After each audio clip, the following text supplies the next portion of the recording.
নমস্কার, সবাইকে স্বাগত আমার চ্যানেলে। বিএডি থার্ড সেমিস্টার লার্নিং ডিজাইনে আজকের ভিডিওতে আলোচনা করব। আর আজকে তোমাদের সাথে হিস্ট্রি লার্নিং ডিজাইন নিয়ে আলোচনা করব। আর এটি তোমাদের 10 নম্বর লার্নিং ডিজাইন। এর আগে 9টা লার্নিং ডিজাইনের ভিডিও আপলোড করেছি। প্লেলিস্ট চেক করলে তোমরা 1 থেকে 10 পর্যন্ত প্রত্যেকটা লার্নিং ডিজাইনই পরপর দেখতে পাবে। এটি তোমাদের ক্লাস 9-এর উপর লার্নিং ডিজাইন। আর এর একক হলো বিংশ শতকে ইউরোপ। এর অন্তর্গত উপএককগুলো কি বলা হয়েছে? 1 নম্বর বলা হয়েছে রুশ বিপ্লব, 2 নম্বর প্রথম বিশ্বযুদ্ধের ঘটনার সংক্ষিপ্ত পরিচয়, 3 নম্বর উগ্র জাতীয়তাবাদী প্রচারের ক্ষেত্রে ভার্সাই সন্ধির শর্তাবলীর ভূমিকা। আর আজকের ভিডিওতে আলোচনা করব প্রথম বিশ্বযুদ্ধের ঘটনার সংক্ষিপ্ত পরিচয় এই উপএককটি নিয়ে। চ্যানেলটিতে যারা নতুন আছো একটা সাবস্ক্রাইব করে দিও এবং ভিডিওটি ভালো লাগলে একটি লাইক করে দিও। দেখো, শিখনের লক্ষ্য উদ্দেশ্য। শিখনের লক্ষ্য উদ্দেশ্যের মধ্যে প্রথম পয়েন্ট হলো স্মরণ। স্মরণ থেকে শিক্ষার্থীরা কী কী জিনিস জানতে পারবে? ত্রিশক্তি চুক্তি কাদের মধ্যে সম্পাদিত হয়? শিক্ষার্থীরা তা বলতে পারবে। এটি তথ্যগত স্মরণের মধ্যে পড়ে। তারপরে বলা হয়েছে কত খ্রিস্টাব্দে ব্রেস্ট লিটোভাস্কের চুক্তি কাদের মধ্যে স্বাক্ষরিত হয়, তা শিক্ষার্থীরা বলতে পারবে। এরপরে আছে বোধমূলক। বোধমূলক হচ্ছে প্রথম বিশ্বযুদ্ধের কারণগুলো ব্যাখ্যা করতে পারবে শিক্ষার্থীরা। 14 দফা নীতির প্রেক্ষিতে শিক্ষার্থীরা ব্যাখ্যা করতে পারবে। এরপরে আছে পরবর্তী পয়েন্ট প্রয়োগ। প্রয়োগ থেকে কী বলা হয়েছে? 14 দফা নীতি ঘোষণা করেন মার্কিন রাষ্ট্রপতি দেশ। শিক্ষার্থীরা এই শূন্যস্থান পূরণটি করতে পারবে। লেনিন সোভিয়েত রাশিয়ার যে অর্থনৈতিক ব্যবস্থা চালু করেন তার নাম ড্যাশ। এই শূন্যস্থান পূরণটি শিক্ষার্থীরা করতে পারবে। এর পরবর্তী পয়েন্ট হলো বিশ্লেষণ। প্রথম বিশ্বযুদ্ধ কেন সংঘটিত হয়েছিল তা শিক্ষার্থীরা বিশ্লেষণ করতে পারবে। 5 নম্বর পয়েন্ট হলো মূল্যায়ন। আন্তর্জাতিক শান্তির ভিত্তি প্রতিষ্ঠার জন্য মার্কিন রাষ্ট্রপতি উড্রো উইলসন 14 দফা নীতি ঘোষণা করেছিলেন। তা কতখানি সফল হয়েছিল সেটা শিক্ষার্থীরা মূল্যায়ন করতে পারবে। এটি ধারণাগত মূল্যায়নের মধ্যে পড়ে। এর পরবর্তী পয়েন্ট হলো সৃজন।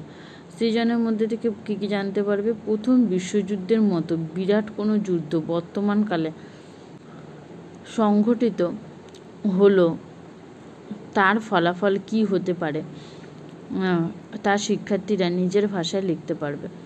এটি পড়ছে তথ্যগত সৃজনের মধ্যে। এর পরবর্তী পয়েন্ট হলো শিক্ষার্থীর বিশ্লেষণ এবং প্রাসঙ্গিকতা। বর্তমান পাঠের প্রেক্ষিতে শিক্ষার্থীদের সাধারণ বৈশিষ্ট্যাবলী এবং প্রারম্ভিক আচরণ সুনিশ্চিত করার জন্য নিম্নরূপ প্রশ্নগুলি করা হবে। 1 নম্বরে বলা আছে ত্রিশক্তি চুক্তি কাদের মধ্যে সম্পাদিত হয়? 2 নম্বর প্রথম বিশ্বযুদ্ধের মূল কারণগুলি আলোচনা করো। 3 নম্বর 14 দফা নীতির প্রেক্ষিত বর্ণনা করো। 4 নম্বর বলা হচ্ছে প্রথম বিশ্বযুদ্ধের ফলাফল বর্ণনা করো। এর পরবর্তী পয়েন্ট হলো শিখন সহায়ক উপকরণ নির্বাচন ও প্রস্তুতিকরণ। দেখো, শিখন সহায়ক উপকরণের মধ্যে প্রথমে আমরা একটা হচ্ছে সাধারণ উপকরণ, আরেকটা হচ্ছে বিশেষ উপকরণ। সাধারণ উপকরণের মধ্যে কী আছে দেখি। সাধারণ উপকরণের প্রথমে আছে সেটা হচ্ছে চক, ডাস্টার, ব্ল্যাকবোর্ড এবং পাঠ্যপুস্তক। অর্থাৎ যে বইটি পড়ানো হচ্ছে সেই বইটি কোন রাইটারে, এবং এছাড়াও যদি অনেক সময় সহকারী পুস্তক ব্যবহার করা হয় সেটিও তোমরা লিখতে পারো। তারপরে আছে বিশেষ উপকরণ। বিশেষ উপকরণের মধ্যে আছে প্রথম বিশ্বযুদ্ধের গুরুত্বপূর্ণ তথ্য সম্বলিত চার্ট। এই চার্ট রিলেটেড একটি ভিডিও আপলোড করা আছে, যেটা তোমরা প্লেলিস্ট চেক করলেই দেখতে পাবে। সেখানে অনেকগুলো চার্ট সম্পর্কে তোমাদের একটা আইডিয়া হয়ে যাবে। প্রায় 40টির উপর চার্টের একটি ভিডিও আছে। ওখান থেকে তোমরা তোমাদের লার্নিং ডিজাইন অনুযায়ী চার্ট তৈরি করে নিতে পারবে। দেখো, এখানে একটা চার্ট দেখানো হয়েছে। তারপরে প্রথমে সম্মিলিত চার্ট। এখানে ব্ল্যাকবোর্ডের ব্যবহার দেখানো হয়েছে, চার্ট নয়। শ্রেণী হচ্ছে ষষ্ঠ। তারিখ দেবে যেই তারিখে তোমরা পড়াচ্ছ। বিষয় ইতিহাস এবং একক বিংশ শতকের ইউরোপ। আর যেহেতু আমরা যে উপকরণটা নিয়ে আলোচনা করছি সেটা আজকের পাঠ হিসাবে লিখবে প্রথম বিশ্বযুদ্ধের ঘটনার সংক্ষিপ্ত পরিচয়। প্রথমে বলা হয়েছে যে কাইজার দ্বিতীয় উইলিয়ামের নেতৃত্বে 1914 সালের আগে থেকে জার্মানি যুদ্ধ প্রস্তুতি নিতে শুরু করেছিল। 1918 সালে নতুন রুশ কমিউনিস্ট সরকার জার্মানির সঙ্গে ব্রেস্ট লিভস্কের চুক্তি স্বাক্ষর করে।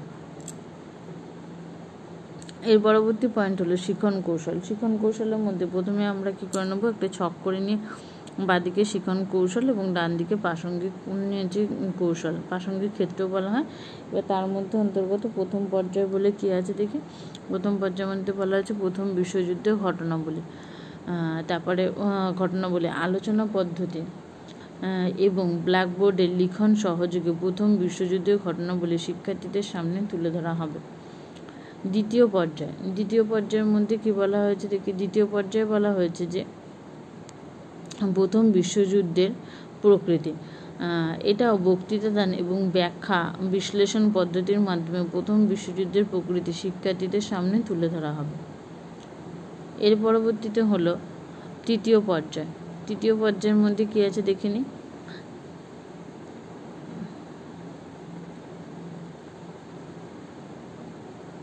প্রথম বিশ্বযুদ্ধের ফলাফল কি বলা হয়েছে। আলোচনা পদ্ধতির মাধ্যমে শিক্ষার্থীদের সামনে প্রথম বিশ্বযুদ্ধের ফলাফল তুলে ধরা হবে। প্রথম বিশ্বযুদ্ধে গুরুত্বপূর্ণ তথ্য সম্বলিত চার্ট শিক্ষার্থীদের সামনে শিক্ষার্থীদের সামনে উপস্থাপন করা হবে। দেখো, চার্ট দেখিয়ে পড়ালে সেক্ষেত্রে শিক্ষার্থীদের সেই বিষয়ে আইডিয়াও ভালো হয় এবং তাদের পড়ার প্রতি একটা ইন্টারেস্টও থাকে, সেই বিষয়টা পড়তে তাদের ভালোও লাগে। এরপরে বলা হয়েছে চতুর্থ পর্যায়ে কী আছে দেখে নিই। 14 দফা নীতি, প্রশ্ন উত্তর পদ্ধতি এবং ব্ল্যাকবোর্ডে লিখন সহযোগে উড্রো উইলসন ও 14 দফা যে নীতি শিক্ষার্থীদের সামনে উপস্থাপন করা হবে।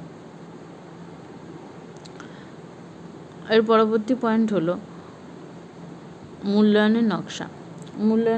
সম্পূর্ণ বিষয়টি পড়ানোর পরে কাজের পাতা হিসেবে শিক্ষার্থীদের কিছু প্রশ্ন বাড়িতে দেওয়া হবে। এবার কী কী প্রশ্ন দেওয়া হবে সেগুলো দেখে নিই।